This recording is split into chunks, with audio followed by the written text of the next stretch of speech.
But the thing is, like you mentioned about Spurs having, was it 7 games in 3 weeks? 7 games in 3 weeks, which is, have a look at Arsenal, they've got 4 games until the 30th of Jan. But the thing is, their fitness level, Pochettino's whatever worth ethics, because they've scored quite a lot of goals in the last few minutes. He basically has come in and he works a lot of double sessions, a lot of fitness sessions, and you can see the way the players have progressed fitness-wise. And you see players like Christian Eriksen now, who you wouldn't have thought as being a real top fit player. He plays the full 90 minutes and he works his socks off now for the team. Even Lamela, who is not a massive favourite down there at the moment because of his work ethic, is starting to work. And Chadley as well, he's playing quite well. Chadley's been excellent this season. We've actually got a Tottenham fan, Tottenham blogger on the phone lines. Abby, are you there?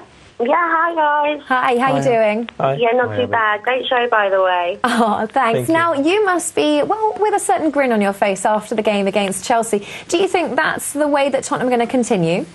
I hope so. I mean, it was so unexpected. I mean, we've been on a great run, I think, the last couple of months. I think it's maybe 1 draw out of the last 6 or 7 games. But scoring 5, against Chelsea, who are running away with it, were running away with it, was just unheard of at Spurs. I mean, I haven't seen White Hart Lane like that since the Redknapp days.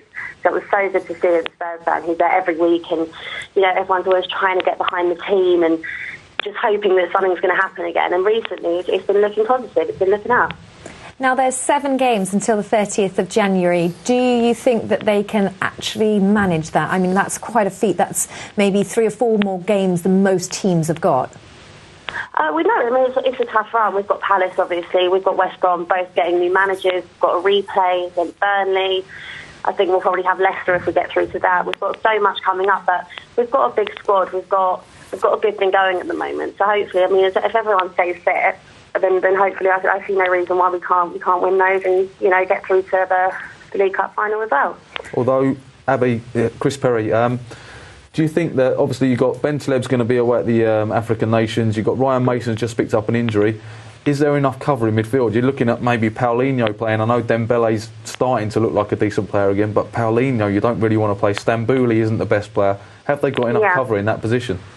I mean, I do think so. I mean, we could potentially invest in another one, during the transfer window. But, I mean, I think Dembele did show that he does have that ability to step up and play in midfield. And he did play well the other day. And it is a big loss having, to lose Ben Taleb to Cup of Nations. But I do think we have got strength and depth. Paulinho is not one of my favourites. But I don't think he's anyone's favourite down at White Hart Lane. Definitely not. I don't think he'd be missed if he left the club. But, it's up to the chairman. It's how he views the club. If he thinks that, we have a chance at getting top 4. It's such an open season. It's one of the seasons that, you just can't call. I mean, Chelsea are running away with it, and then City have caught them up. And I see no reason why we can't get top 4. It's just if the manager and if the chairman are going to invest in this window.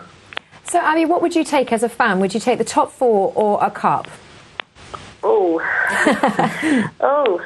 See, a lot of fans would take a cup, but I think that's kind of like maybe an older generation. For me, I would personally take top 4 because to be in the Champions League, there's nowhere bigger. There's no bigger stage for you to play on it. I mean, you just get so much money from it, and you just attract the top class players. And so for me, after being in it and going to all the away games and everything, I would rather be in the Champions League. So I think Tottenham have got an excellent chance in the Europa League, and it obviously has a Champions League place this year. And I think Spurs should really go for it in that competition, because I don't see any teams really to fear. I think Roma are okay. They're pretty average. I think Spurs could go and beat any team in that competition. Don't I mean, it's possible. You'd like to think, but you never know. Exactly. Everton as well. Sorry, in the studio we've just picked up some Liverpool banter. Now I'm also joined in the studio by Sam. He's got a question for you, and then I'm going to get your score prediction for the game against the weekend, because Sam, in fact, is a Palace fan, so we'll hear this from both sides. Yeah, hi Abby. I just wanted to get your view. Obviously, we've got a brand new manager.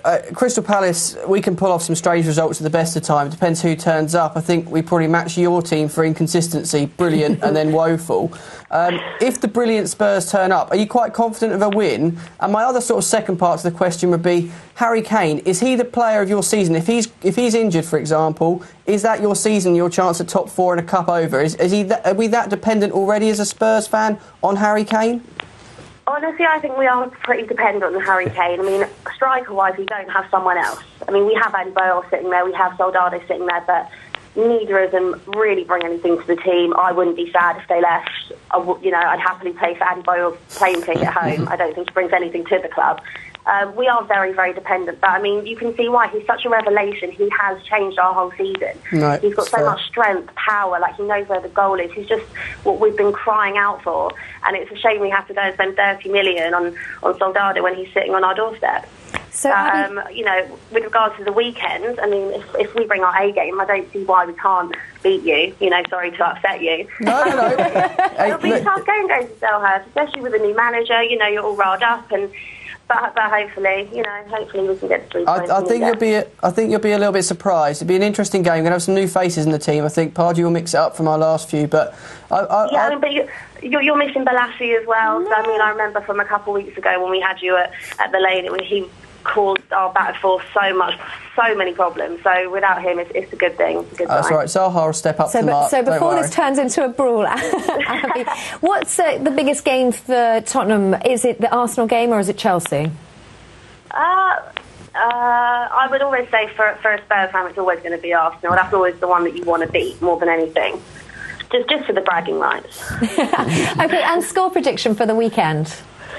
I never actually predict, ever. But Go on, give us a whirl. I'll go 3-1. Okay. 3-1 to Palace. That's pretty generous of you, Abby. You can come back on again. Abby, thank you so much for joining us. I think you must be the most glamorous Tottenham fan we've ever seen, so thank you so much. Thank you for having me. All right. Well, that's a Tottenham fan that is certainly enthusiastic about the game at the weekend. I don't think that scoreline's that likely. What do you think? I fancy 2-1 to Tottenham. I think they've done really, really well away from home this season. Actually, a lot better than they have at home. And they've won the last few away games. Have all been 2-1 with some late goals. Yeah. I fancy it to happen again. I agree. I agree with Chris as well. I reckon it'll be a 2-1 to Spurs. Okay.